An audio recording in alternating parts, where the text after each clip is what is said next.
Three, two, one. Hola, welcome to DYD Dinero, your personal finance deal. It's been a minute. So I lied to myself. I lied to you guys. I thought I was going to do one of these every week. And last one I did was back in February. So let's try and get back on track. The time it takes to set this up, to think about the content I want to talk about, takes a little bit of time. And I mismanaged my time, to be honest. So if I really want to be doing these once a week or even twice a month, I'm going to have to set aside some time early on a Saturday morning and just get some recording done. So it's going to be challenging, but I'll do what I can and see if I can get some traction on this podcast and YouTube channel. So let me start off with a little bit of gratitude. The last time I was on, I was complaining about some headphones that I lost, and lo and behold, I got some new headphones. And so, thank you to my wife who bought these for me for Valentine's Day back in February.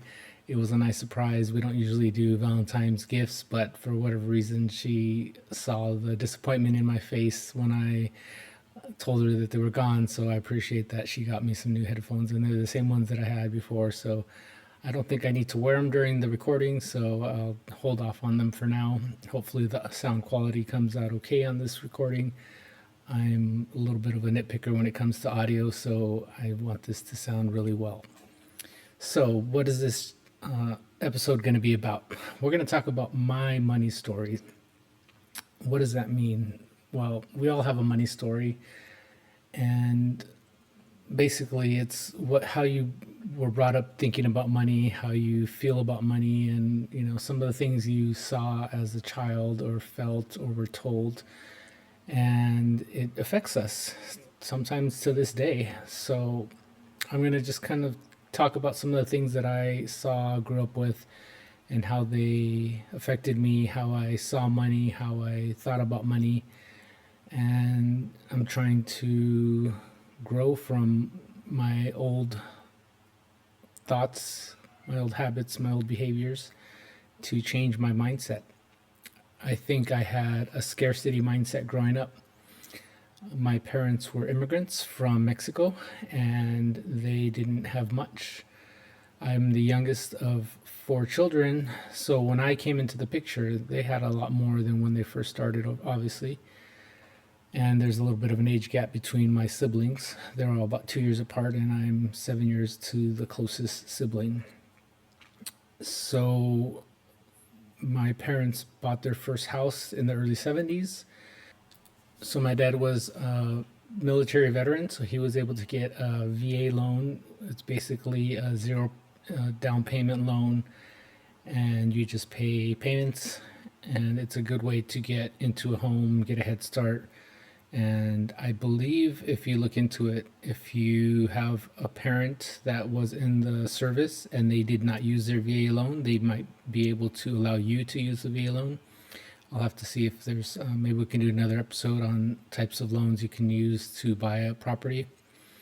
But that might be an option for somebody who wants to buy a home and their parent or guardian did not use their VA loan to buy a home. That might be an option for you. So back to my story.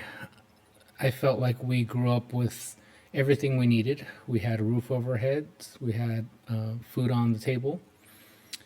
But when you're a kid, you want toys, you want certain things. At least that's what I wanted. I wanted the little knickknacks, going to Zodi's, to date myself, Newberry's, and you go down the little toy section, and there was little things you wanted, and it was always, no, we don't have money for that. And it's not that we didn't have money for it, but it was not a necessary expense, and that's fine.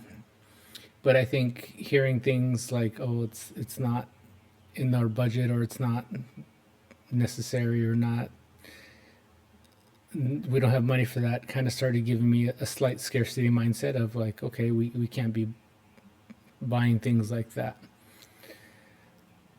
And when you're little, you don't know any better. You just want what you want. but these little things affect us. So then, as you start growing older, I would see things like I had an uncle that was, and he had his own construction company, and I, from what I sounds like it, he was doing pretty well, and he would have property in a mountain town, or move around, build his own house, and he even had a boat at one time.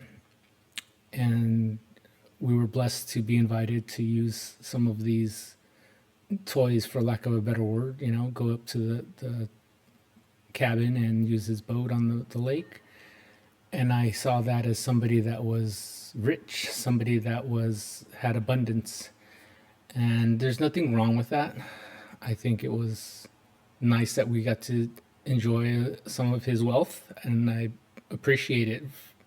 It was very nice for him to allow us to invite us into his second home, vacation home, whatever you want to call it. But that's just one of the little seeds that I saw as somebody with abundance. I also had a tia that had property, and it sounded like it was impressive. It was sounded like something that people should strive to do, and it was nice to hear that she had these things and she was good with money, and just gave me this impression of somebody that was wealthy. And looking back, I don't know how much money they had at the time, how much they were making, but ultimately they were making good decisions with their money for the most part, I believe. At least that's the story I tell myself, because you don't acquire property by spending all your money. You don't acquire toys. Well, I guess a toy is spending some money. It's I would call it today a frivolous expense, and not something that I would want to do unless I had ultra abundance. But it just starts shaping you on how you think of money and how you see people with money or people around you. And I'm not trying to say anything negative about my family, so please don't interpret it that way. But it's just part of my story and how I saw family members with money, how they managed money, and just how it related to me. Because when I felt like I didn't have enough in my family, even though we had enough, it kind of gave me the hunger to want more, because I felt like there was something to strive for there. So part of growing up, there was a frugality in my family, and there's a term that my family uses. I'm sure a lot of you are familiar with it. It's called codo. Frugality, cheap. These are some of the terms that are related to that. And there's nothing wrong with being frugal, nothing wrong with being thrifty, nothing wrong with being, well, cheap is kind of a negative connotation. And I was brought up to be frugal with my money. It wasn't until I was an adult in my early 40s that I realized that I should have been doing something else with that frugality. And instead of just trying to save the money, I should have been investing the difference. So what does that mean? Why does that matter? Well, if I'm saving, let's say, if I'm clipping coupons and I save $20 every time I go to the grocery store, that's great. Well, if I budgeted $100 to go to the grocery store and I'm spending 80, what am I doing with that $20? I'm probably spending it somewhere else. And it defeats the purpose in my mind of frugality, thriftiness. That extra money saved should be invested, and maybe not all of it. Maybe you put $10 or $15 towards some investment or savings, and then you spend $5 of that on something fun, something you want, maybe not such a need. But these are things that I didn't learn until later in life. Part of my growing up upbringing, since I was the baby, I was teased for being spoiled. And I probably was. I got a lot more than maybe my siblings did, partially because of the age gap. I'm sure my parents were making a lot more money. As the kids got older, they had less needs, and I was able to enjoy some of the extra money that was available. And I did get spoiled. So that's a difficult situation when you get things that you didn't earn, you didn't work for, because it's something that you keep wanting. You don't want to have to work for money. You don't want to have to earn something, and it makes things difficult. So for myself, because if I want to buy a new stereo and I have to earn the money for it, that wasn't something that always happened. I was given something. So that's part of my mindset shift that I had to work on, that I needed to earn money to get the things that I wanted. And it's all a balance between wants, needs, thriftiness, frugality, being spoiled, trying to spoil yourself. And it's this, we're all these combinations that shape us into the persons that we are around money. And they probably bleed over into our spouses too. So if I'm frugal, or as my wife once called me, cheap, it can be a problem. And she called me cheap once because I was being frugal or too thrifty, and I took it personal. And I said, okay, let me loosen the purse strings. And we were more loosey goosey with the money. And that's not a bad thing. We enjoy traveling, we enjoy going to nice dinners. I wish I would have known better and had more of a conversation, or learned and educated myself more about this frugality, and thinking about, well, what can I do with this extra money that we're holding on to, instead of just spending it all. There should have been a balance of, let's invest or save some of it and spend some of it, because I think we could have had fun, and at the same time we could have been saving and investing a little bit more than we had been at the time. But these are lessons that I learned. I don't have any regret about how we spent our money. We're just being more mindful of how we spend it, how we save it, how we invest it now. I do feel I've been very blessed having the life that I have, growing up in Southern California, which is a high cost of living area, having the family that I have, which I love and adore. Not only my personal family, but my extended family, my siblings, my parents. And that kind of goes back to my having gratitude when I do this podcast or, YouTube page.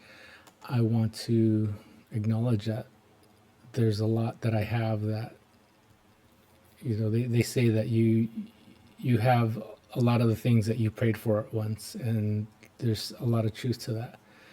Things that maybe we might take for granted even, are things that we wish we had or wanted at one point. So that's where I feel I'm blessed. Moving on to my parents and money, I feel like the dynamic was more something of my mom took care of the finances while my dad worked and earned the money for the most part, although my mom did work too. And that may not be the actual truth of how they manage their finances, but that's what I saw, that's what I heard, and that's how I envisioned my family being, which was challenging because that's not something that my wife was thinking or knew how to do when it came down to managing our finances. So when I always felt my mom had money for something extra if needed, she always stashed away a little bit of cash here and there, and it was amazing to see that there was always enough there was always money for something that was, I don't want to say a necessity, but maybe a nice splurge, a nice something extra. And that's something that I still aspire to today for myself, because I'm still trying to learn how to budget, still trying to learn how to manage my finances. And although I've improved dramatically, it's not perfect. So it's always going to be a work in progress, and that's okay. Part of this whole journey for me is rethinking money. So I started out talking about my scarcity mindset, and I feel like I'm finally changing my mindset to have an abundance mindset. So instead of thinking I'm never going to have enough, I'm thinking I can always make more money now. And it's refreshing to have that confidence in myself, or just confidence in general of knowing that there's other opportunities to make money, and it doesn't have to be strictly from a 9 to 5. I do occasionally DJ as a side hustle. I do have investments that do give some money, and there are opportunities available if you choose to pursue them. So just something to think about when you have your self-reflecting on your mindset of how your money story is. What do you tell yourself? What do you think about when you think about money, and how do you want to think about it? Are you happy with the way you think about money? Do you want to change something? I remember I always hear things from entrepreneurs, either friends or relatives, saying like, you don't want to do it my way. You should go to school. You should go the traditional route. And I just was thinking about it just this last week, how funny it is when you're an entrepreneur, you're going through a lot of struggles, you're learning the hard way, you're failing, and it sucks probably. And I've never been a full entrepreneur other than my little side hustle, which is not a full-time business for me. But you learn so much from failure. And I've learned that when you have a traditional 9 to 5 corporate style job, you have your salary and that's what you make. Maybe you can get a little bit overtime, but for the most part, you make what you make. When you're an entrepreneur and you're doing your own hustle, the potential to make more and more money can be limitless depending on how far you want to go. I can't double my salary at work. If I work extra hard, I'm going to just get what I get with maybe potential overtime. Where if I had my own business and I worked really hard and I put extra time, extra money, extra effort, I could potentially have endless money coming in, but that's not the route I took. And I just want you to, consider what people tell you and take it with a grain of salt. When somebody says, don't do what I do, how would they know that the path that they're recommending is a good path? Because they didn't take it either. Maybe they did. Maybe they tried in school. It wasn't for them. But that doesn't necessarily mean it's going to be a good path for you. But I do believe in education, higher education, and I think it's definitely a way to go and something to, at the very least, fall back on if you do pursue your own business, your own entrepreneurial mindset. I think you could learn a lot, and I think it's helpful to have that degree in your back pocket if needed. So I've got my little notes here. I'm kind of checking here. I want you to think about, what lies do we tell ourselves about money that frankly aren't true? What do we need to believe? And go out and look for evidence to prove yourself wrong about these lies. Do you not have enough money? Do you need more money? What would you do if you had twice your salary? Are you just going to spend twice the amount of money? Or are you going to expand your lifestyle to spend all that money, and then you're going to be back at square one with a bigger house, a bigger car, a nicer car, whatever it might be? And then ask yourself, what do you need to believe? Do you need to believe that you have enough? Because I think that's something that's very important to understand, that having enough is brings a certain sense of peace. And there's nothing wrong with wanting more, but if you keep buying and buying more, you're never going to have enough. So there's nothing wrong with leveling up. I want everybody to level up, but level up at the right time and at the right proportions. If you get a 10% raise at work, that doesn't mean to start spending 10% more of your money. Maybe you spend half of that, 5%, and you're investing the other half, or whatever makes sense. If you're not investing anything, maybe you invest all of that, and then the next round is when you really start spending a little bit more money. So think about where you learned about money. What life lessons did you learn? How did you learn? And how does it make you feel? Are you happy with what you know about money? Do you want to know more? Do you think that you're telling yourself stories that are not good for you? And do you have a scarcity mindset or an abundance mindset? And if you have a scarcity mindset, what do you need to do to change to an abundance mindset? Because I think it's a lot healthier to think of an abundance mindset, to know that you can grow and make more money and get to a place where you don't need to keep trading your time for money, because that's ultimately what I want to do. I want to stop trading my time for money and just do things that are more fulfilling for me. And hopefully they might even pay me, but I want to get to a point where I don't need to be paid for my time, and it's more for my well-being and something that I want to do. So I think that's it for today. I'll have to think about what we want to do in our next podcast, the next episode here. But thank you for listening. Thank you for checking it out. And hopefully you know a little bit more about my money story. And you can leave a little comment and tell me about your money story and what you feel and what you think about money. Thank you. Nos vemos.